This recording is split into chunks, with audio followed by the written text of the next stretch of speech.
Hello. Welcome back to another video of X and Y Learning. X and Y USS USS Champions League ഈ വർഷം USS പരീക്ഷയ്ക്ക് വേണ്ടി ഒരുങ്ങി നിൽക്കുന്ന USS scholar ആവാൻ വേണ്ടിയിട്ട് അല്ലേ. എന്താണ് USS സ്കോളർ എന്നറിയോ? USS സ്കോളർഷിപ്പ് കിട്ടിയ ആളുകളെ വിളിക്കുന്ന പേരാണ് USS സ്കോളർ എന്നുള്ളത് അല്ലേ. MBBS ബിരുദം നേടിക്കഴിഞ്ഞാൽ ഡോക്ടർ എന്ന് വിളിക്കും, ബിടെക് ബിരുദം നേടിക്കഴിഞ്ഞാൽ എഞ്ചിനീയർ എന്ന് വിളിക്കും. അതേപോലെ USS നേടിക്കഴിഞ്ഞാൽ നിങ്ങളൊരു USS സ്കോളറാണ്. സ്കോളർഷിപ്പ് കിട്ടിയ ആളുകൾക്കാണ് നമ്മൾ സ്കോളർ എന്ന് പറയുന്നത്. ഓക്കെ, അപ്പോൾ അത്തരത്തിൽ USSന് വേണ്ടി ഒരുങ്ങി നിൽക്കുന്ന കുട്ടികൾക്ക് വേണ്ടിയിട്ട് ഇന്ന് സോഷ്യൽ സയൻസ് ക്ലാസ്സുമായിട്ടാണ് ഷദീദ് സർ വന്നിട്ടുള്ളത്. സോഷ്യൽ സയൻസിൽ നമുക്ക് പ്രധാനപ്പെട്ടുള്ള കുറച്ച് കാര്യങ്ങൾ എന്ത് ചെയ്യുന്നുണ്ട് ഇന്ന് ഡിസ്കസ് ചെയ്ത് പോകേണ്ടതുണ്ട്. അപ്പം എല്ലാ വീഡിയോയിലും പറയാറുള്ളത് പോലെ നമ്മുടെ വീഡിയോ ആദ്യമായിട്ടാണ് കാണുന്നതെന്നുണ്ടെങ്കിൽ നിങ്ങൾ എന്ത് ചെയ്യുക, നമ്മുടെ ചാനൽ സബ്സ്ക്രൈബ് ചെയ്യുക. അതോടൊപ്പം തന്നെ ഈ വീഡിയോ നിങ്ങൾക്ക് ഇൻഫോർമേറ്റീവ് ആയിട്ട് തോന്നുന്നുണ്ട് എന്നുണ്ടെങ്കിൽ ഈ വീഡിയോ ലൈക്ക് ചെയ്യാൻ മറക്കരുത്. നിങ്ങളുടെ സുഹൃത്തുക്കളിലേക്ക്, നിങ്ങളുടെ 7ാം ക്ലാസ്സിൽ നിങ്ങളുടെ കൂടെ പഠിക്കുന്ന നിങ്ങളുടെ സുഹൃത്തുക്കളിലേക്കൊക്കെ എന്ത് ചെയ്യുക, നമ്മുടെ വീഡിയോ ചാനലിൻ്റെ ലിങ്ക് എന്ത് ചെയ്യുക, ഷെയർ ചെയ്ത് കൊടുക്കുകയും ചെയ്യുക. പിന്നെ എല്ലാ വീഡിയോയിലും ഓർമ്മിപ്പിക്കേണ്ട കാര്യമില്ല, നമ്മുടെ ഓരോ വീഡിയോ വരുമ്പോഴും നിങ്ങൾ നോട്ട്ബുക്കും പെന്നും എടുത്തിട്ട് തയ്യാറായിട്ടിരിക്കണം. കാരണം നമ്മൾ ഒരുപാട് ഇൻഫോർമേറ്റീവ് ആയിട്ടുള്ള കാര്യങ്ങളാണ് ഷെയർ ചെയ്യുന്നത്. അത് നിങ്ങളുടെ നോട്ട്ബുക്കുകളിൽ എന്ത് ചെയ്യുക, കൃത്യമായിട്ട് കുറിച്ച് വെക്കുക. ചിലപ്പോൾ നമ്മൾ ഡിസ്കസ് ചെയ്യുന്ന ഈ ചോദ്യങ്ങളായിരിക്കും നാളെ നിങ്ങൾ USS സ്കോളർഷിപ്പ് കിട്ടുന്ന ആളാവോ അല്ലേ എന്നുള്ള കാര്യം തീരുമാനിക്കാൻ പോകുന്നത്. അപ്പോൾ എന്ത് ചെയ്യുക, നമുക്ക് വീഡിയോയിലേക്ക് കടക്കാം. മക്കൾ എന്ത് ചെയ്യുക, വീഡിയോ ശ്രദ്ധിച്ച് കേൾക്കാം. ഓക്കെ, അപ്പോൾ നമ്മുടെ ഇന്നത്തെ ഒന്നാമത്തെ ചോദ്യം ഇതാണ്: ബേക്കൽ കോട്ട സ്ഥിതി ചെയ്യുന്ന കേരളത്തിലെ ജില്ല ഏതാണ്? ബേക്കൽ കോട്ട സ്ഥിതി ചെയ്യുന്ന കേരളത്തിലെ ജില്ല ഏതാന്നുള്ളതാണ്. Bekal fort is located in which district of Kerala? കേരളത്തിലെ ഏത് ജില്ലയിലാണ് ബേക്കൽ കോട്ട സ്ഥിതി ചെയ്യുന്നത്? ഓപ്ഷൻ എ കാസർഗോഡ് ഉണ്ട്, ഓപ്ഷൻ ബി കോഴിക്കോട് ഉണ്ട്, ഓപ്ഷൻ സി വയനാട് ഉണ്ട്, ഓപ്ഷൻ ഡി കോട്ടയുണ്ട്. കാസർഗോഡ്, കോഴിക്കോട്, വയനാട്, കോട്ടയം ഏതായിരിക്കും? നിങ്ങളുടെ ജില്ല ഏതാന്നുള്ളതല്ല കേട്ടോ ചോദിച്ചത്, ബേക്കൽ കോട്ട സ്ഥിതി ചെയ്യുന്ന ജില്ല ഏതാന്നുള്ളതാണ് ചോദിച്ചത്. അപ്പം ചോദ്യത്തിൻ്റെ ഉത്തരം ഈ ഒരു ജില്ലയിൽ നിന്ന് വരുന്ന കുട്ടികൾ നമ്മുടെ വീഡിയോ കാണുന്നുണ്ട് എന്നുണ്ടെങ്കിൽ കറക്റ്റായിട്ട് ഇപ്പം തന്നെ പറഞ്ഞിട്ടുണ്ടാകും. ഓക്കെ, കറക്റ്റ് ആൻസർ കാസർഗോഡ് എന്നുള്ളതാണ്. കാസർഗോഡ് ജില്ലയിലാണ് ഈ ഒരു ബേക്കൽ കോട്ട സ്ഥിതി ചെയ്യുന്നത്. സെൻറ്റ് ഏഞ്ചലോ ഫോർട്ട് ഉണ്ട് അല്ലേ, സെൻറ്റ് ഏഞ്ചലോ കോട്ട അതെവിടെയാണ്? അത് കണ്ണൂർ ജില്ലയിലാണ് സ്ഥിതി ചെയ്യുന്നത്. പിന്നെ ടിപ്പുവിൻ്റെ കോട്ടയുണ്ട്, അത് ഏത് ജില്ലയിലാണ്? പാലക്കാട് ജില്ലയിലാണ് സ്ഥിതി ചെയ്യുന്നത്. അപ്പോൾ നമ്മുടെ എക്സ് ആൻഡ് വൈയുടെ വീഡിയോ USSന് വേണ്ടി ഒരുങ്ങുന്ന മക്കളിൽ ഏത് ജില്ലക്കാരാണ് കൂടുതലെന്ന് നമുക്ക് നോക്കാം. ഈ ഒരു വീഡിയോയുടെ താഴെ നിങ്ങൾ എന്ത് ചെയ്യുക, നിങ്ങളുടെ ജില്ല ഏതാണെന്നുള്ള കമൻറ്റ് ചെയ്യുക. നിങ്ങൾ മലപ്പുറം ജില്ലയിൽ നിന്നാണോ? സാറ് മലപ്പുറം ജില്ലയിൽ നിന്നാണ് വരുന്നത്. കോഴിക്കോടുകാരാണോ അതോ കണ്ണൂരുകാരാണോ? കാസർഗോഡ്, തിരുവനന്തപുരം, ഇടുക്കി, കൊല്ലം, പത്തനംതിട്ട, കോട്ടയം തുടങ്ങി ഏത്, തൃശ്ശൂരിൽ നിന്നാണോ പാലക്കാട് നിന്നാണോ എവിടെ നിന്നാണ് നിങ്ങൾ വരുന്നത് എന്ത് ചെയ്യുക, താഴെ കമൻറ്റ് ബോക്സിൽ. ഇനി ആരെയും വിട്ടില്ല എന്ന് വേണ്ട, ആലപ്പുഴ ജില്ലക്കാരുണ്ടെങ്കിൽ നിങ്ങൾ എന്ത് ചെയ്യുക, മെൻഷൻ ചെയ്യുക. പിന്നെ കാസർഗോഡ്, കണ്ണൂർ, അങ്ങനെ ഏത് ജില്ലയിൽ നിന്നാണെങ്കിലും നിങ്ങൾ എന്ത് ചെയ്യുക, നിങ്ങൾ കമൻറ്റ് ബോക്സിൽ ഒന്ന് രേഖപ്പെടുത്തുക ഏത് ജില്ലയിൽ നിന്നാണ്. നമുക്കൊന്ന് നോക്കാമല്ലോ, USSന് വേണ്ടി ഒരുങ്ങുന്ന എക്സ് ആൻഡ് വൈയുടെ മക്കളിൽ ഏറ്റവും കൂടുതൽ ഏത് ജില്ലക്കാരാണെന്ന് നമുക്കൊന്ന് നോക്കാം. അപ്പോൾ നമ്മുടെ ഇവിടുത്തെ ഉത്തരം കാസർഗോഡാണ് നമ്മുടെ ബേക്കൽ കോട്ട സ്ഥിതി ചെയ്യുന്നത്. അടുത്തൊരു ചോദ്യത്തിലേക്ക് കടക്കാം. മനുഷ്യാവകാശ ദിനമായി ആചരിക്കുന്നത് എന്നുള്ളതാണ്. ഡിസംബർ 7 ഡിസംബർ 8 ഡിസംബർ 9 ഡിസംബർ 10 ഈ 4 മനുഷ്യാവകാശ ദിനമായിട്ട് ആചരിക്കുന്നത് എന്നുള്ളതാണ് ചോദ്യം. അപ്പം ഉത്തരം കറക്റ്റായിട്ട് അറിയുന്നവരുണ്ടാകും. ഏതാണ്? ഓപ്ഷൻ എ ആണോ, ബി ആണോ, സി ആണോ, ഡി ആണോ? ഏതാണെന്ന് പറഞ്ഞേ. നമ്മൾ നിർബന്ധമായിട്ട് അറിഞ്ഞിരിക്കേണ്ട ഒരു ദിനമാണ് അല്ലേ മനുഷ്യാവകാശ ദിനം. യെസ്, ഓപ്ഷൻ ഡി ആണ് കറക്റ്റ് ആയിട്ടുള്ള ആൻസർ. ഡിസംബർ 10 എന്നുള്ളതാണ് ശരിയായിട്ടുള്ള ഉത്തരം. ഓപ്ഷൻ ഡി, ഡിസംബർ 10 കറക്റ്റ് ആയിട്ടുള്ള ആൻസർ. അന്നാണ് മനുഷ്യാവകാശ ദിനമായിട്ട് ആചരിക്കുന്നത്. ഓക്കെ, അപ്പോൾ ഈ ഒരു ചോദ്യം കണ്ടു കഴിഞ്ഞാൽ എക്സ് ആൻഡ് വൈയുടെ USSന് വേണ്ടി ഒരുങ്ങുന്ന മക്കൾ എന്താണ് നോട്ട് ചെയ്യേണ്ടത്? ഇവിടെ ചോദിച്ചിട്ടുള്ളത് എന്താണ്? ദിനങ്ങളെ കുറിച്ചാണ് അല്ലേ. ഇത്തരത്തിൽ ഒരുപാട് ദിനങ്ങളുണ്ട്. നമ്മുടെ സ്കൂളുകളിലൊക്കെ വ്യത്യസ്തമായിട്ടുള്ള ദിനങ്ങൾ ആചരിക്കാറുണ്ട് അല്ലേ.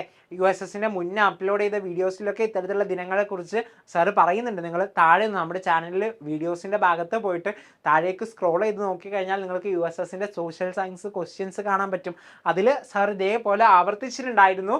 ദിനങ്ങളുമായി ബന്ധപ്പെട്ട ചോദ്യം നമ്മോട് ചോദിക്കാൻ സാധ്യത വളരെ കൂടുതലാണ്. കാരണം ജനറൽ നോളേജ്, പൊതുവിജ്ഞാനം, GKയിൽ പെട്ടതാണ് അതൊക്കെ അല്ലേ. അപ്പോൾ നമ്മുടെ സ്കൂളുകളിൽ പരിസ്ഥിതി ദിനം ആഘോഷിക്കാറുണ്ട്. അതേപോലെ ജൂലൈ 11 വരുമ്പോൾ ജനസംഖ്യാ ദിനം ആഘോഷിക്കും. ഹിരോഷിമ ദിനം, നാഗസാക്കി ദിനം, ക്വിറ്റ് ഇന്ത്യ ദിനം, ഓഗസ്റ്റ് 15 സ്വാതന്ത്ര്യ ദിനം ആഘോഷിക്കും, ജനുവരി 26 വന്നു കഴിഞ്ഞാൽ റിപ്പബ്ലിക് ദിനം ആഘോഷിക്കും. അങ്ങനെ വിവിധങ്ങളായിട്ടുള്ള ആഘോഷങ്ങൾ നമ്മുടെ സ്കൂളിൽ ഉണ്ടാവാറുണ്ട്. അതിൽ തന്നെ നമ്മൾ അറിഞ്ഞിരിക്കേണ്ട ഒന്നാണ് ഡിസംബർ 10 ആഘോഷിക്കുന്ന മനുഷ്യാവകാശ ദിനം, ഹ്യൂമൻ റൈറ്റ്സ് ഡേ. അപ്പം ഇത് മാത്രം അറിഞ്ഞു വെച്ചാൽ പോരാ, ഇത് പഠിക്കുന്നതോടൊപ്പം സാർ നേരത്തെ പറഞ്ഞ ദിനങ്ങളും നിങ്ങൾ എന്ത് ചെയ്യുക, ഗൂഗിളിലൊക്കെ പോയി കഴിഞ്ഞാൽ നിങ്ങൾക്ക് എന്ത് ചെയ്യാൻ പറ്റും, ഓരോ ദിവസത്തെയും പ്രത്യേകത ദിനങ്ങൾ എന്ത് ചെയ്യാൻ പറ്റും, കാണാൻ പറ്റും. ഒക്ടോബർ 24 ഒരു പ്രത്യേകതയുണ്ട്. എന്താണെന്നുള്ള അറിയോ? ഒക്ടോബർ 24 ഒരു പ്രത്യേകതയുണ്ട്. എന്താണെന്നുള്ളത് ഒന്ന് കമൻറ്റ് ചെയ്ത് ആരാണ് കറക്റ്റ് ആയിട്ടുള്ള ആൻസർ കമൻറ്റ് ചെയ്യുക എന്നുള്ളത് നോക്കാമല്ലോ. ഒക്ടോബർ 24 പ്രത്യേകത എന്താണ്? ഒരു പ്രത്യേക സംഘടനയുടെ ഒരു ദിവസമാണ് ഒക്ടോബർ 24 എന്ന് പറഞ്ഞാൽ. അത് സ്ഥാപിച്ച ഒരു ദിവസമാണ്. അതുകൊണ്ട് അതിൻ്റെ ദിനമായിട്ട് ഒക്ടോബർ 24 ആഘോഷിക്കാറുള്ളത്. അപ്പോൾ ആ ഒക്ടോബർ 24 ഏത് ദിനമാണെന്ന് നമ്മുടെ താഴെ കമൻറ്റ് ബോക്സിൽ എന്ത് ചെയ്യുക, നിങ്ങൾ കമൻറ്റ് ചെയ്യുക. ആരൊക്കെ ശരിയായിട്ടുള്ള ഉത്തരം കമൻറ്റ് ചെയ്യുന്നുള്ളത് എന്ത് ചെയ്യാം, നമുക്ക് നോക്കാം. ഓക്കെ, സാറ് നിങ്ങളോട് കമൻറ്റ് ചെയ്യാൻ പറഞ്ഞിട്ടുണ്ട്. അപ്പോൾ എന്ത് ചെയ്യുക നോക്കുക. അതോടൊപ്പം തന്നെ നിങ്ങൾ എന്ത് ചെയ്യുക, ഈ ഒരു ദിനങ്ങൾ പഠിക്കുമ്പോൾ നിങ്ങൾ ഗൂഗിളിൽ നോക്കിയിട്ട് ദിനങ്ങൾ കണ്ടെത്തി കഴിഞ്ഞിട്ട് കൃത്യമായിട്ട് എന്ത് ചെയ്യുക, ആ ഒരു ദിനങ്ങൾ കാര്യങ്ങൾ ഏതൊക്കെയാണെന്നുള്ളത് എന്ത് ചെയ്യുക, നിങ്ങൾ നോട്ട് ചെയ്ത് വെക്കുക. സാർ ഒരു കാര്യം കൂടി പറഞ്ഞിട്ടുണ്ടായിരുന്നു, ഏത് ജില്ലയിലുള്ള ആളുകളാണെന്നുള്ള കമൻറ്റ് ചെയ്യണം. അതോടൊപ്പം തന്നെ ഒക്ടോബർ 24 എന്ത് ദിനമായിട്ട് ആചരിക്കുന്നത് എന്നുള്ളതും നിങ്ങൾ കമൻറ്റ് ചെയ്യുക. അപ്പം നിങ്ങൾ കമൻറ്റ് ചെയ്യുന്ന സമയത്ത് നിങ്ങളുടെ ജില്ല കോമൺ ആയിട്ട് എന്ത് ചെയ്യുക, ഏത് ഒക്ടോബർ 24 ഏത് ദിനമാണ് എന്നുള്ളതും കൂടി എന്ത് ചെയ്യുക, കമൻറ്റ് ചെയ്യാൻ വേണ്ടിയിട്ട് ശ്രദ്ധിക്കുക.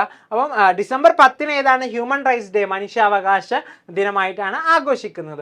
ഓക്കെ, അടുത്തൊരു ചോദ്യത്തിലേക്ക് നമ്മൾ കടക്കുകയാണ്. വ്യവസായ വിപ്ലവം ആരംഭിച്ച രാജ്യം ഏത്? ഓപ്ഷൻ എ ജർമ്മനി ഉണ്ട്. In which country did the industrial revolution, industrial revolution English നോക്കുന്ന കുട്ടികൾ ഇൻഡസ്ട്രിയൽ റെവല്യൂഷൻ എന്നുള്ളതാണ് നമ്മൾ വ്യാവസായിക വിപ്ലവത്തിന് പറയാറുള്ളത്. അത് എവിടെ നിന്നാണ് ആരംഭിച്ചതെന്നുള്ളതാണ് നമ്മുടെ ചോദ്യം. ഓപ്ഷൻ എ ജർമ്മനി ആണോ, അതോ ഓപ്ഷൻ ബി ഇറ്റലി ആണോ, ഓപ്ഷൻ സി ഇംഗ്ലണ്ട് ആണോ, അതോ ഓപ്ഷൻ ഡി റഷ്യ ആണോ? ഈ 4 ഓപ്ഷനുകളിൽ ഏതാണ് കറക്റ്റ് ആയിട്ടുള്ള ആൻസർ എന്നുള്ളതാണ് എന്ത് ചെയ്യേണ്ടത്, നിങ്ങൾ പറയേണ്ടത്. യെസ്, വളരെ എളുപ്പമുള്ള ചോദ്യമാണ്. നമ്മുടെ ഒന്നാമത്തെ ചാപ്റ്ററിൽ, നമ്മുടെ സോഷ്യൽ സയൻസിന്റെ ഒന്നാമത്തെ ചാപ്റ്റർ എന്നുള്ള ചോദ്യമാണ്. യെസ്, കറക്റ്റ് ആൻസർ ഏതാണ്?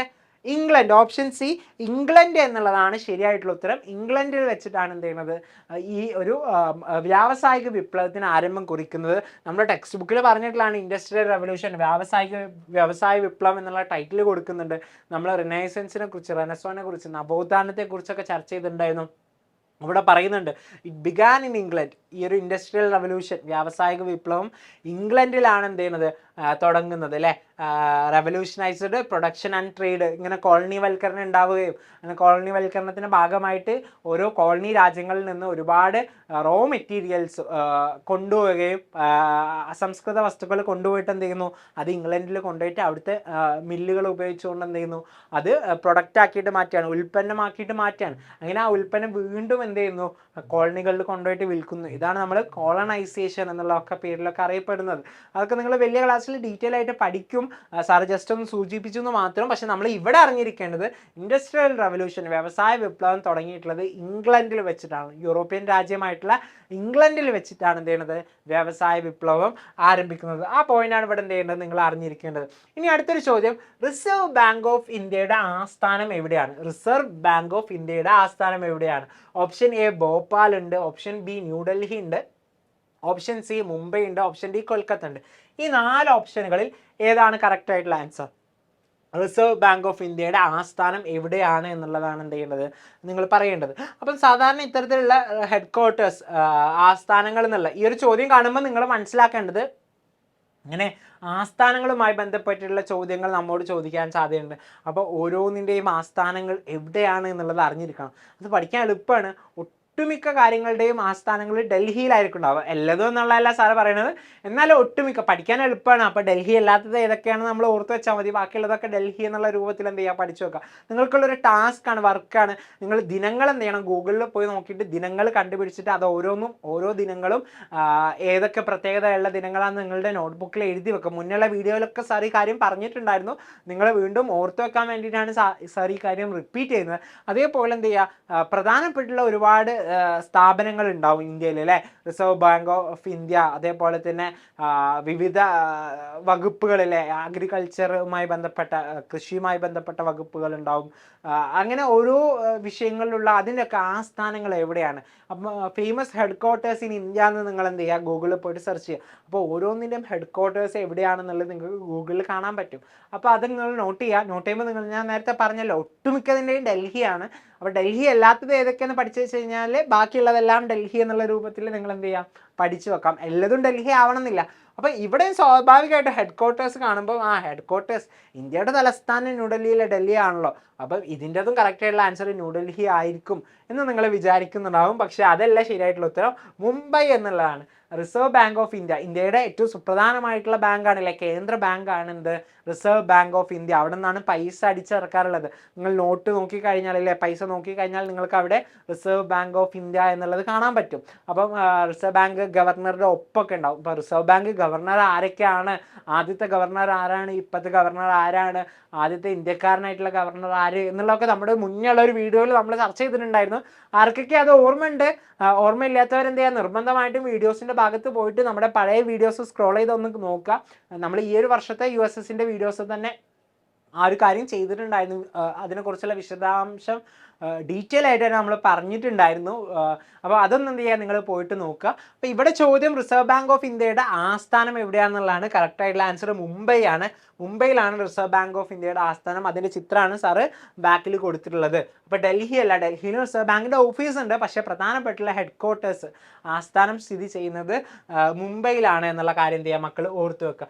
ഓക്കെ, അപ്പം ഇതൊക്കെയാണ് ഇന്നത്തെ ഒരു വീഡിയോയിൽ നമുക്ക് പ്രധാനമായിട്ട് ഡിസ്കസ് ചെയ്യാനുണ്ടായിരുന്നത്. അപ്പോൾ അതിനുള്ള കാര്യങ്ങളെല്ലാം ക്ലിയർ ആയിട്ടുണ്ടാവുമെന്ന് വിചാരിക്കുന്നു. വീണ്ടും ആവർത്തിക്കുകയാണ്, നമ്മൾ നമ്മുടെ വീഡിയോയിലൊക്കെ നിങ്ങളോട് പറയാറുള്ള കാര്യമാണ്, ഒരു നോട്ട്ബുക്ക് എന്ത് ചെയ്യണം, നിങ്ങൾ സോഷ്യൽ സയൻസിനായിട്ട് കരുതി വെക്കണം. എന്നിട്ട് എന്ത് ചെയ്യുക, നിങ്ങൾ സാറ് പറയുന്ന ഓരോ പോയിന്റ്സും നിങ്ങളുടെ ടെക്സ്റ്റ് ബുക്കിൽ നിങ്ങൾ പഠിക്കുമ്പോൾ നിങ്ങൾ ടെക്സ്റ്റ് ബുക്ക് വീണ്ടും വീണ്ടും വീണ്ടും വായിക്കണം. അതിൽ നിങ്ങൾ വരച്ചിട്ട് പോവുക ഓരോന്നും പോയിന്റ്സ്. എക്സാമിന് MCQ രൂപത്തിൽ മൾട്ടിപ്പിൾ ചോയ്സ് ക്വസ്റ്റ്യൻസ് ആണല്ലേ, നമുക്ക് ഓപ്ഷൻസ് 4 തന്നിട്ട് അതിൽ നിന്ന് ഉത്തരം കണ്ടെത്താനാണ് നമ്മളോട് പറയാം. അപ്പം ആ രൂപത്തിൽ നമുക്ക് ചോദിക്കാൻ സാധ്യതയുള്ള ചോദ്യങ്ങളൊക്കെ എന്ത് ചെയ്യണം, നിങ്ങൾ കണ്ടുപിടിക്കണം. അത് കണ്ടുപിടിച്ചിട്ട് എന്ത് ചെയ്യുക, നോട്ട്ബുക്കുകളിൽ പ്രത്യേകമായിട്ട് കുറിച്ച് വെക്കുക. അപ്പോൾ USSനും അല്ലാത്ത നിങ്ങളുടെ മത്സര പരീക്ഷകൾക്കും ക്വിസ് മത്സരങ്ങൾക്കൊക്കെ ഉപകാരപ്പെടുന്ന നല്ലൊരു റിസോഴ്സ് മെറ്റീരിയൽ ആയിട്ട് എന്ത് ചെയ്യും, ആ പുസ്തകം മാറും എന്നുള്ളതാണ്. അപ്പം USSന് വേണ്ടി ഒരുങ്ങുന്ന എക്സാം വൈയുടെ മക്കൾ സാറ് പറഞ്ഞ കാര്യങ്ങളൊക്കെ കൃത്യമായിട്ട് ശ്രദ്ധിക്കുക. അപ്പം ഇന്ന് നമ്മുടെ വീഡിയോയിൽ ഡിസ്കസ് ചെയ്തിട്ടുള്ള ചോദ്യങ്ങളൊക്കെ നിങ്ങൾക്ക് ക്ലിയർ ആയിട്ടാണെന്ന് വിചാരിക്കുകയാണ്. അപ്പോൾ അടുത്തൊരു വീഡിയോയിൽ ഇനിയും ഒരുപാട് ഇൻഫോർമേഷൻസുമായിട്ട് നമുക്ക് വീണ്ടും കണ്ടുമുട്ടാം. Okay, bye bye, thank you.